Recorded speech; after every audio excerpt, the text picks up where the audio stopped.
today we're going to talk about forces and structures. There are two types of forces that we can talk about when we talk about structures. The first type is external forces. External forces means that they come from outside. In this case, especially, when we draw forces, we use arrows like I drew on this little guy here. For arrows, we need to consider their size. The bigger the arrow is, the stronger the force, and the direction.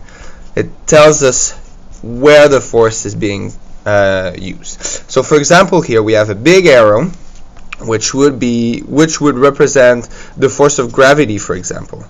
In this case, we could say, because we measure forces in Newton, that it's a force of 10 Newton being applied on my little guy here.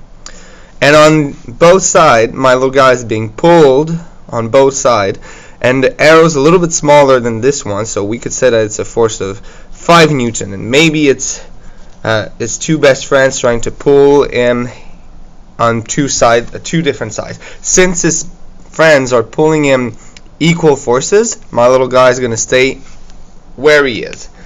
Now we can talk about internal forces. So compression is an example of an internal force. In this case, if we take this little cube here and we apply external forces, just like I did here on the cube, if it's somewhat flexible, the molecules inside the cube will fight the forces, the external forces, to keep it from being destroyed, and they will push around themselves in opposite to the forces outside.